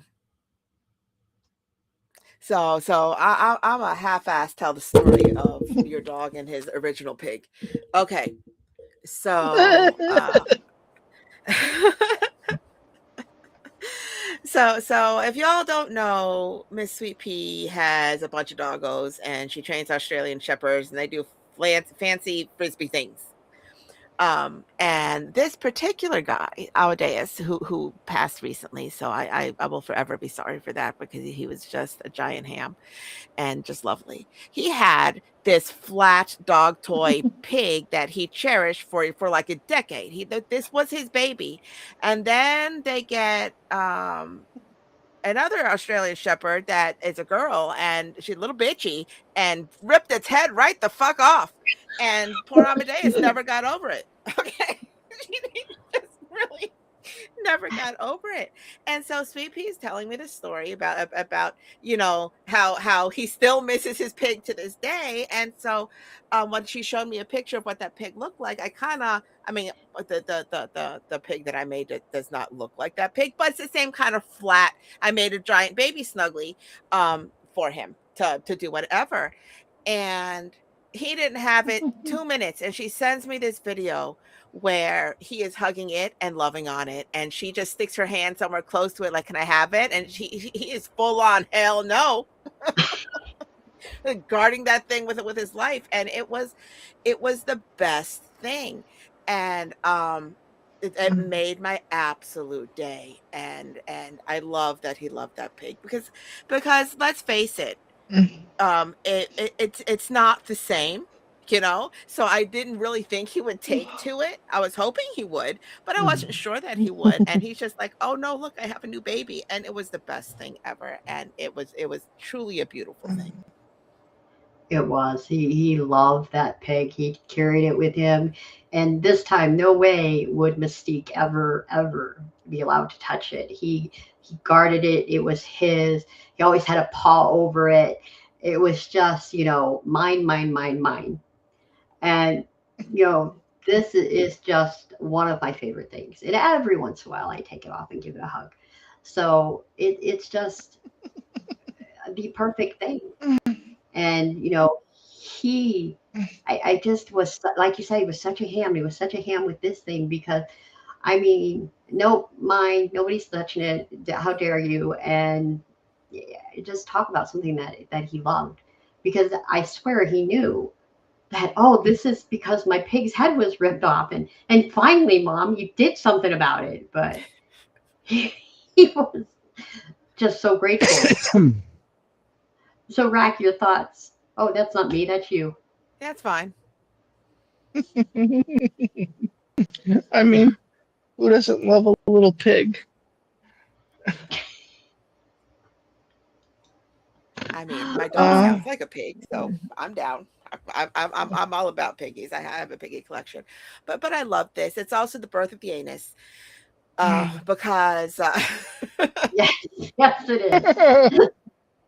it started all of my buttholes, and so sometimes I make animals, and if and all the animals that I make as gifts, especially if they have a tail, they have a pink starfish or whatever color starfish is appropriate for whatever animal I'm making, and I think it's absolutely hysterical. I sent mama and baby cow snugglies for her newborn niece, both of which had buttholes, and I have made things for my son, and he's like, "It's gonna have a butthole. I will absolutely make it a butthole." He's like, "Awesome." So That's how you pick it up, right? so I've got little pink No, starfish on all the toys because apparently that's who I am, and it all started with that pig. yeah. And I love the butthole too. It's just the greatest. Oh, yeah. So I'm not gonna pull your next one. Just tell me which one you want. Oh, we can do the one that was up there before. It's fine. Okay. Then I will put that back up there and go from there. So this is The Learning Curve of Hand Stitching Fine Leather Goods by me, Pretty Bird. I thought I knew in theory, not practice, having bore witness to the now I can't even read. Apparently, I'm gonna have to restart all my shit today because it's who I am. No, actually, no, it's intricacies, which is why I screwed myself up because apparently I can't read today. So once again, this is The Learning Curve of Hand Stitching Fine Leather Goods by me, Pretty Bird, and it goes like this. I thought I knew in theory, not practice, having bore witness to the intricacies of rugged and rustic beauty, tough yet so soft to the touch. Waxing linen in natural hues, where beeswax never minded the drag through its core as threads bear the weight in overestimated tensile strength. But it holds firm, barely keeping together in overused facades under the perception of invincible, locked in the strong grasp of a diamond cut saddle stitch. Fingertips graze the perfect angles, mirrored back to front and front to back, as that crease burns in, tracing that stitch line in parallels, pulling focus to the beauty and skill with which it was dragged through flesh. All the while, each time it opened and closed brought disparity between the friction within and the perfection without. How could something so beautiful, made to be the strongest it could be, fray under everyday use? There can be no Achilles, no missed spots, nothing overlooked in the saturation of sinew used to birth utility and hand forged nuance. Waxing poetic as each string enters and exits the same space, crossing paths ever so briefly as they lock in place, hidden between the layers where no one can witness the bond. All they see is perfect stitch lines and at perfect angles where they can wear through in years of carpal tunnel repeats, without a thought as to why it will still hold firm, locked in place, stitched together through the interstices where time only makes it stronger. I thought I knew, in theory, not practice, having bore witness to the intricacies of rugged and rustic beauty, tough yet so soft to the touch. But I took the long way through the learning curve of hand stitching fine leather goods. And boom. Wow. You know, you have such a talent with doing so many things. And I love how this kind of goes into the feelings and the pride and all of these beautiful things that, go into some of the, I can't even imagine doing the things that you do. It's just not, I don't know, in my brain. And yet you're so talented with it all. And I don't, exactly get how you do all of that. But you also, you make paper, you do COVID. COVID. Is that what it was?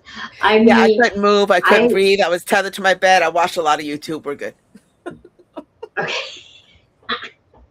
But yeah, I mean, you're the and this kind of goes into the art of it and the detail of it and all of those things that you are able to do. And I mean, I think anyone that has ever gotten anything from you just cherishes it so deeply because it is just stunning. And it's gorgeous, and I love that all your feelings are like put into it. And this kind of goes into like all the perfect stitches. And I don't know what burning is, but it sounds interesting. But watching it and watch it develop into something and something beautiful, and to take something from just this piece and to turn it into something beautiful. Wow. I wish I had that kind of process, but I definitely do not. So, Rack, your thoughts? Well, I mean, having gotten something from you that I cherish, I would say was a kiss hello. But as far as this goes, the idea of this and I'm going to compare it to a poetic device, and I hesitate to say which one because metaphor, simile, I mean that they're all kind of wrapped up in there. You're describing something specific, but you do it in a way that it goes beyond what you're describing, and that's the beauty of language and of writing, and the idea of sharing that thought because you're talking about one thing and it could be applied to other emotions and other it goes beyond the scope of saddle stitching and diamond cut and I mean that expression the and now I got rough and ready on the brain. That's not what you said, but the phrase that you used is just, it's one of those things that perfectly describes the. No, I'm Stop stuck on rough giggling. and ready. It's fine. Uh, It's rugged and I rustic. It's tough yet so soft. thank you. You're I mean, it's a completely different thought, but it was. I don't I mind mean, rough and ready. it You're did rest. fine. Just my. it's your mind. Yeah, in my squirrel brain. My Anyway, squirrel. But you're absolutely this right. You're yeah, absolutely this right. That it's not the leather. It's not the the surface. It's at this verse, all the while, each time it opened and closed, brought disparity between the friction within and the perfection without. How could something so beautiful, made to be the strongest it could be, fray under everyday use? And it goes from there into there could be no Achilles.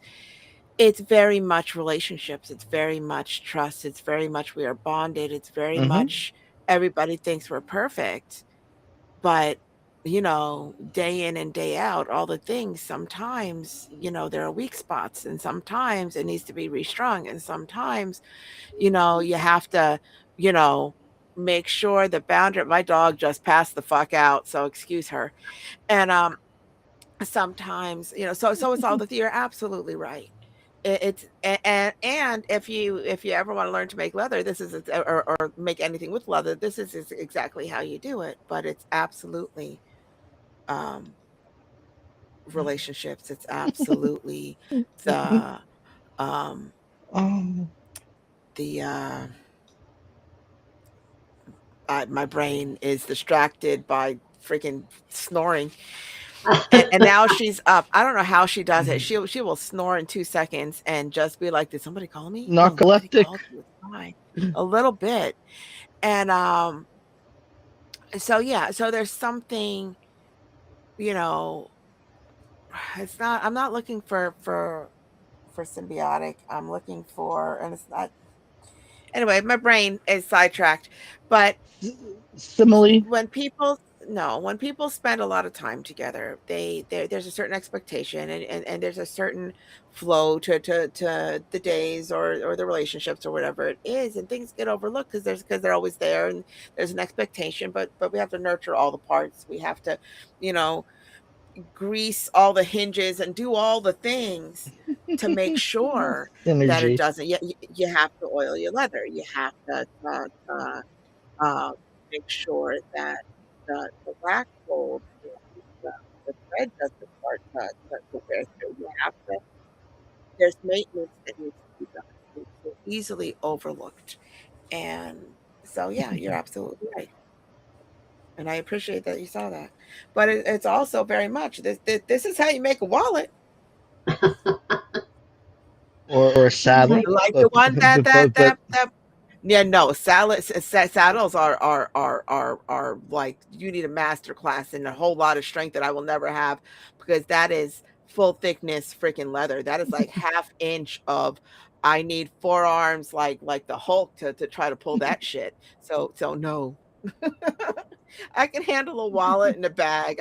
Me and a saddle will never be friends. Aw. Leatherface. Oh my OMG, God. I don't have that kind of leather. I'm just saying. There used to be, and I'm sure that it's fake, but there used to be a website that sold. Oh, can I talk about it? Probably not. Sure. Anyways, or if they cancel us, they cancel us. They used to sell, like years ago, human leather. Now apparently they were ethically sourced.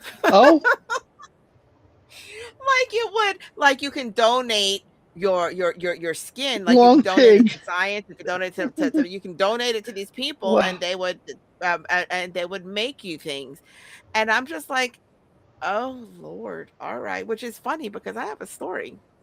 Like a written story, not a story of real life, all about nipple gloves and all the Uh-huh. things, because I'm a little twisted. It's fine.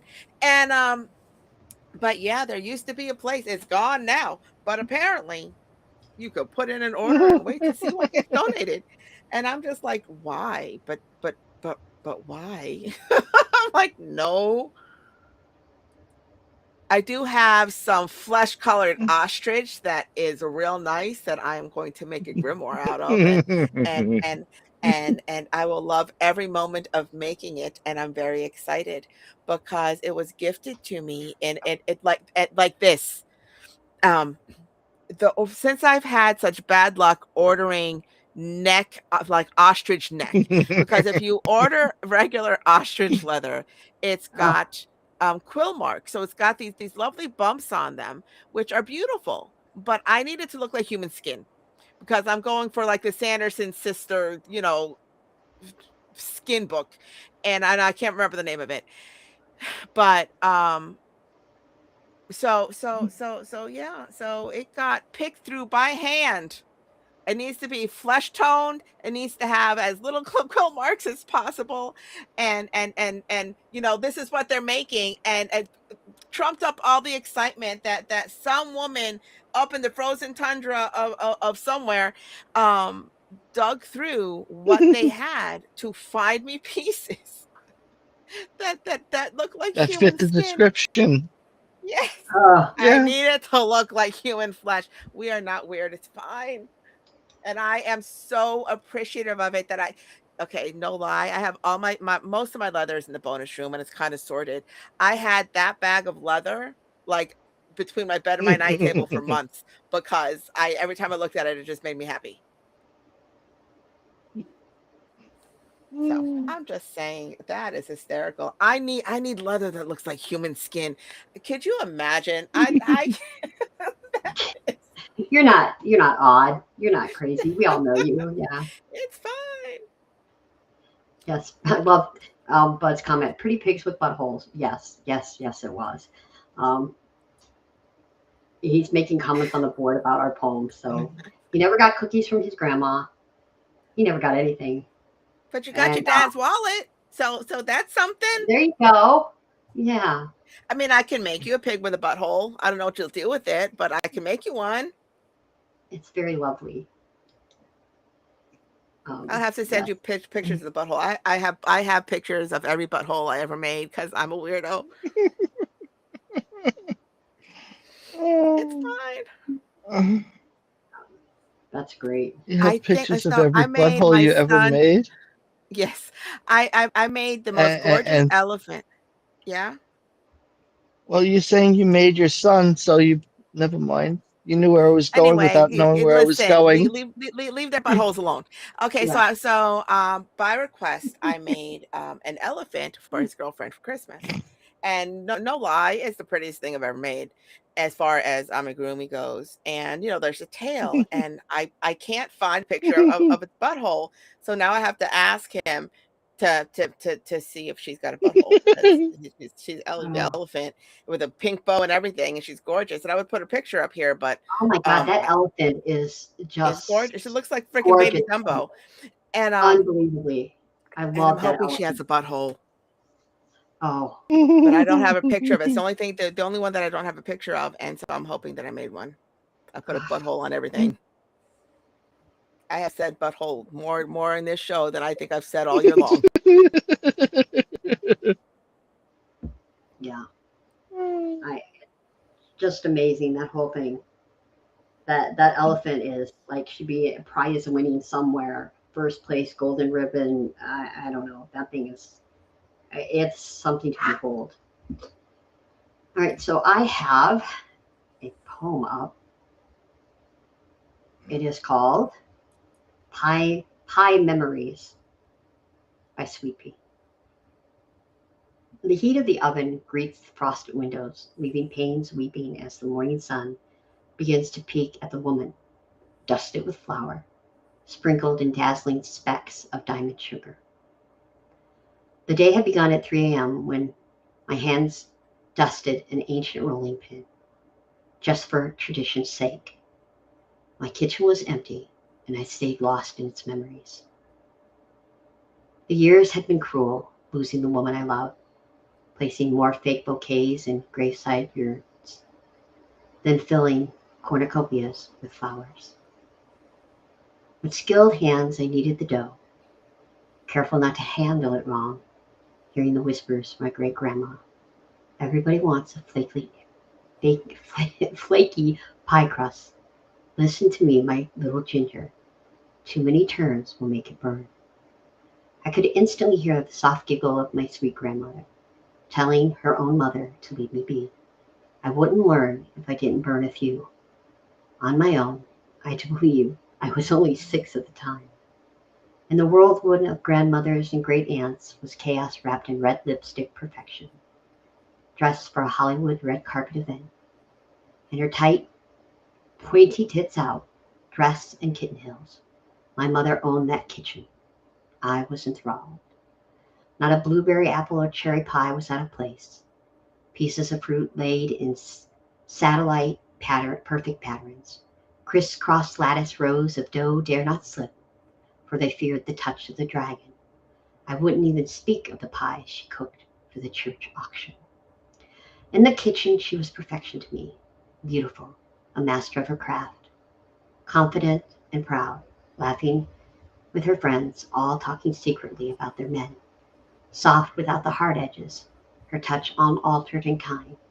Her voice was light and airy, like the dough she tended. My mother-in-law smiled in the corner, knowing we would talk over coffee. My aunt nods, winks, and whispers, Pammy. I ponder my kitchen isn't so silent. My pie shall come, baked or burnt, but the love will be the same, no matter the outcome. And peace.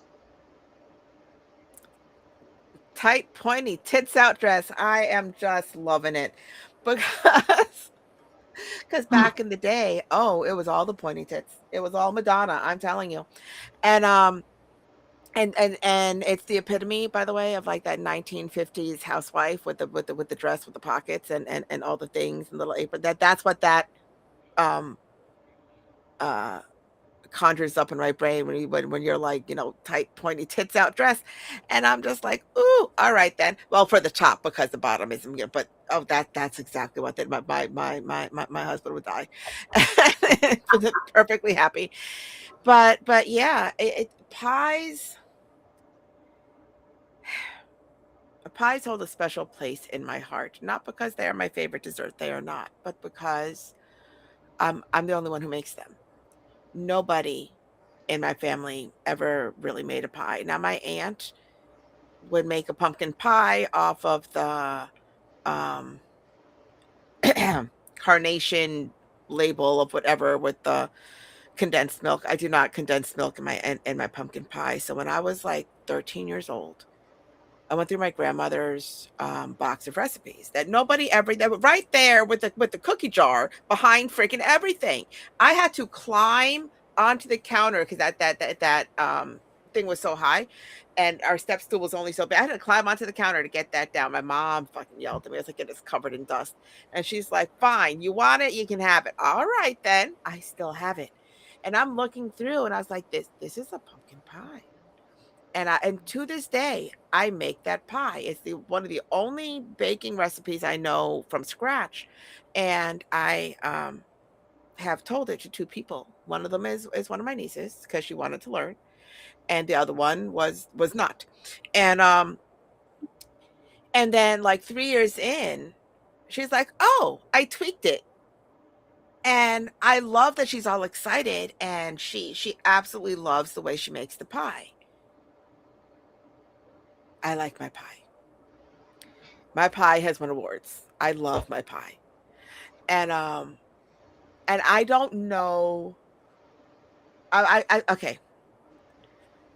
Do you see how you talk about these pies with all the love and all the joy, and you wouldn't dare change a thing, right? You would Right. do as yeah. So I am both excited that she is branching out into her own flavor profile and all the things, and equally kind of butthurt, like the pie is fucking perfect. What are you trying to say? You know? I was like, you cannot fix something that is not broken.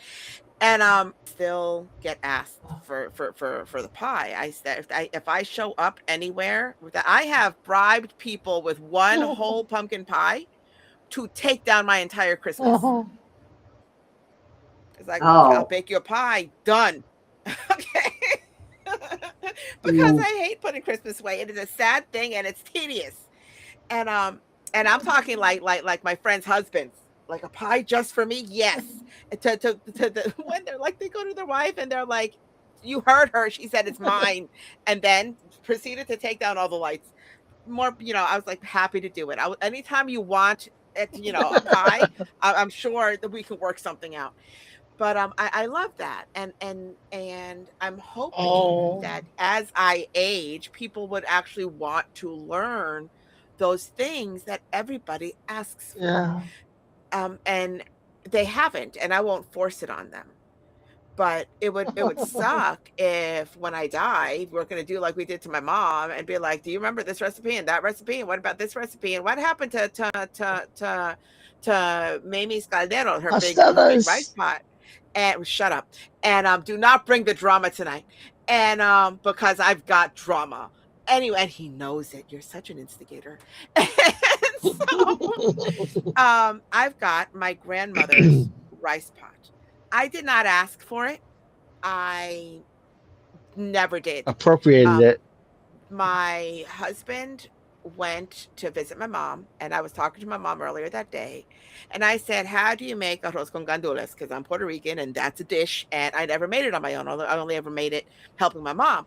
So she's talking me through it, and she's like, "These are the ones that you need, and this is the thing, and yada yada yada, blah blah blah blah blah." And she asked me if I had a caldero. I said, "No, I'm gonna use my white people pots." And she's like, "Yeah, good luck with that." And so when Chris came home, he came home with 2 cans of gandules from her pantry and my grandmother's pot that was used to make the massive amounts of stuff Seasons for, for like, years. Thanksgiving and Christmas and all this stuff, and I lost my shit. I said, "I'll get this back to you. You didn't have to send it. It's okay." And she's like, "Eh, no, I sent it to you so you can keep it. I don't need it back." I lost my stinking mind. Like, I didn't even make anything that night. All I did was cry, because it was my grandma's, and I remember her cooking with it, and then my mom cooked with it my whole entire life. That's the good pot, and she did this years before she passed, years before she had, bad kidney problems. It says so I've had it for, I don't know, at this point, 15 years, 12, 15 years, something like that. And a couple of years back, I'm over at the house. Now my mom has been dead for a while, and they're like, I never Oh. could find Mamie's Caldero. I said, I have it. Well, when are you going to bring it back? No, but she gave it to me when she was alive. She sent it to my house. She goes, yeah, but that's. No. I was like, yeah. Don't even get me started the way I have to guard things when people come over here. Okay. I have to guard my Because pie. And well, it's the pot, because I made ghost cakes one year and I never saw the pan again. It got hijacked. My father-in-law's hand mixer is still over in that house. Well, I need to use it one more time. My Bissell little green cleaning machine, everything gets hijacked, Oh, hijacked, hijacked. So well, broken. or both. And so no, my pot, my cookie jar, and both of them went from Mamie to my mom to me, and they are amazing. And yet I'm reading this poem where it's all of those memories of cooking and all of those family things. And we had two um recipes, I guess, that were full family recipes where we all had to take part. One of them is those pasteles that we are not discussing, and that's like full holiday whatever. And the other one are meat stuffed potatoes, papas rellenos. And the last time we made them, my grandma was in a wheelchair, so it was in between her first and second stroke, and all the women were sitting around the table. And we've got the potatoes, and the potatoes were mashed with the flour. It's kind of like gnocchi, but not. So you've got the flour and you've got all the whatever, and so you pat them in your hand and you put some of the meat in there, and then you roll them up, and now they're a ball. You have to fry them or whatever. But me being the little chubby girl that I was, I could just eat the potatoes the way they were. They were cooked, they were Yeah. seasoned. They just had some flour. I'm just like, yum, yum, yum, yum. My grandmother took a big old giant softball size thing of potato without the meat, and threw it and went smack right on my face, right on my left cheek, and like stopped everybody cold and made such a somebody slapped the thigh sound. Just this big old wad of potato on my face, and she's like, "You're gonna eat it all, gone. Get out of my kitchen." And I just sat there. She's like, "What did I just say?" So I sat on the other side of the half wall so I could still look at them while still finishing eating what was in my hand because I didn't put it down. And I was like, "This one touched my face. Does that mean I can have it?" And I swear she was going to throw another one at me because I'm a little sassy. I took it. I took it. And so I sat there eating these little bits of potato because I made it last while watching them work and I didn't have to do anything. And so I absolutely love that memory because I was dying of laughter, not because my grandma threw a potato at my face, but kind of because my grandma threw a potato at my well, okay, cooked ball of mashed potatoes, not an actual potato. And but it was because it was the last time I remember cooking with my grandma. And I don't remember ever making them with my mom after that, you know? And Last time you what? cook with your grandma, you got into a food fight. Yeah, she literally told me to stop eating all the stuff. And then I took it and ate it anyway. It's fine. I'm not sassy. But it's those memories that linger. It's the way you get taught how to make beans. Okay, we got taught how we're Puerto Rican. It's all rice and beans, whatever. I am very, very lucky in that I didn't get my mother's harsh lessons on how to make white rice 101. And I told her, "You never Yeah. teach me how to make rice for fine," because my father was so picky about his rice. It had to be within a certain softness or he wouldn't eat it. That if it got a little Yeah. bit burnt or undercooked or whatever, when my sister was learning, and my mom made my sister learn because she was recently married, and so you have to learn how to make good rice. And she got so fed up that she kept on making it wrong that she literally took a pot of hot rice, dumped it out on the floor, and said, "Clean it up and start over." And I said, right there, I looked at my mother, I said, "I'm never gonna learn how to make rice. It's fine, we're good." You don't ever have to teach. You don't ever have to teach me. It's fine. She did when she was here, much more gently, and just the one time to which I said, "I'm going to do it my way," and I do it a little bit differently, but it comes out fine. But you have your good cooking memories, then you have your you done pissed off the wrong person for the last time cooking memories. I'm like, "Oh Lord, I can't even." I remember the first time I burnt beans, I cried so hard because I didn't make them for my family.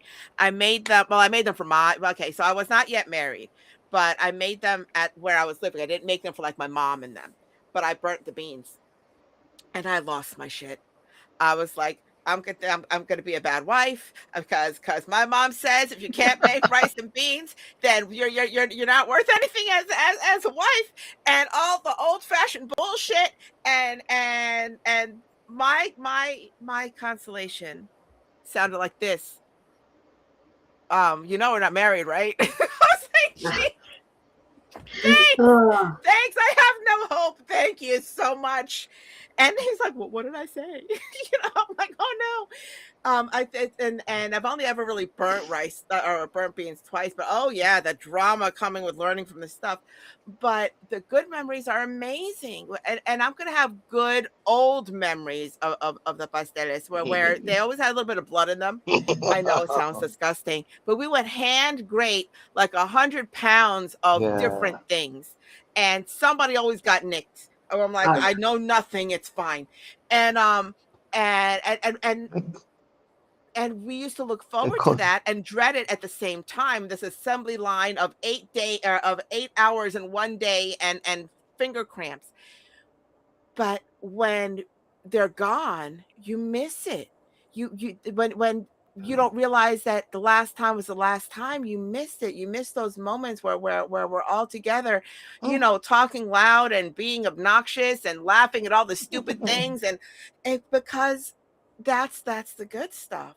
And this is the good stuff as evidenced by the tits out dress. I am just saying, because when the core memory of cooking comes to the fashion statement, it has permeated all the things you know? It's got the sights, the sounds, the smells, the all the things.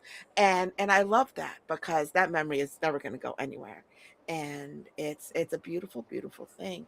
So, Rack, you are all kinds of food. I'm sure you have food memories too. But what did you think of all the pies? Oh my good. I'm still stuck on the Oh tits my out. goodness. I'm just saying. My well, I didn't hear any of it. Again, I'm having so many connection problems. I'm amazed that I'm back. But yeah, you talk about the pies. My mom spent I don't know how long trying to recreate my great grandmother's recipe for apple pie, and I Mhm. mean it started with lard, if that says anything about it, and my memory is similar to what you were talking about with the pumpkin pie. She gave it to it was one of the local priests. I think she made two or three of them for the to share. And this man, this man of God, he hoarded them for himself. He didn't give any to anybody. They were his. They were like my pie, my pie. So that's what I mean. They were good. I mean, she the Lord, that kind of says it all. Her apple pie recipe was kind of legendary, but um, yeah, I had the food, and then the other thing you were mentioning about the blood, the box grade. They always in the kitchen they call that a knuckle buster. I mean, Mhm. the professionals even they know it. Yeah, there's no getting around that. But I will tell you Even this. the stupid. Go Uh, ahead. No, you go ahead. no, I was just gonna mention even the stupid mandolin people cut themselves on that too. Oh, 'cause that'll cut your finger right the fuck off.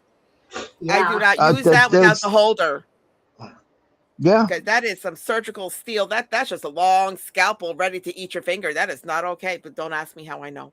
But I've tried mashing these things, they're using a food plot processor, all these things, which makes it a lot easier, but it it's is not the not the same. same consent. It's just not. It's not the same No, consistency. It's too smooth mm-mm. and it's got a different chew and it makes everything a little bit more dense because there's not enough of those air bubbles that happen when you're grating soft things, you know? And It, it, um it, it, and it it's heats just different. the food processor. The food processor heats up the food. Well, it's not even So that. It it just it's not the same. It chops it to nothing rather than macerating it. It's just different, and I don't yeah. like it because No, sir, I people are don't like, like but it. it's fast. I'm like, you know what? There's a time for a quickie, and then there's a time to bask in the glory of doing it right. I am just saying. Mhm. Yeah. Well, I think that it's time for us to say goodbye. Well, all right So then. if you wanna tell them about what's coming up, that would be Oh, great. absolutely. So tomorrow it is our pretty sweet story time, and it is all about earworms. So if it is stuck in your head and you're gonna just leech it into everybody else's head and it's contagious and we're gonna have a good time. Now it is not about poetry, it is about everybody hopping in the studio and telling us all about the music that gets stuck in your head and the stories around that and memories around that. And let's just share a bunch of earworms and there's gonna be a lot of bad singing. So, enjoy. And then on Tuesday, it is toxic traits, where it's easy to see those toxic traits in in other people's relationships, in their friendships, in their family dynamics. However, tempered with our own kindness, toxicity seems more nuanced in our own reality. So we keep on giving the benefit of the doubt and making plausible excuses. Maybe we should listen when someone points out those toxic traits we are too close to see. Even though chances are, if they do, we'll be like, "Why are you so negative? Don't be an asshole. Mind your business." Because also true, but still, that is on Tuesday. And did you want to go over next Thursday? Real quick, emotional echoes is our next subject on Thursday. And when someone touches your life in a very real way, no matter how small, it lingers. we may not even notice at the time, but years later, those emotional echoes surface as they cross our mind. So, you can find us everywhere you listen to a podcast. You can find us at Pretty Sweet, follow the red shoes. We are everywhere. You can listen to us live on Facebook, X, aka Twitter, or YouTube, or you can join us live by writing a poem, joining our group, and talking to us live. That would be awesome. And please leave your opinions on our opinions, all your thoughts. We'd love to hear from you. Let's see. Anything else, my dear? Yeah, we go live Tuesdays and Thursdays at 10 p.m. Eastern. And so just on all of our social media, or just put in a search and you'll find us everywhere. Just type in Pretty Sweet, PRTTY Sweet, all one word. We are Pretty Sweet Distractions. And so, yeah, we have those red shoes. We are everywhere we are. If it is not those red shoes, it is not us. I am just saying. That's right. Pretenders So, to the throne. so we had a great time tonight, and we hope that you did too. But if you did not, as always, you can fuck all the Fuck way all the way off. Fuck all the off. way off. Good night, everyone. Oh, thank you guys. Have a good night.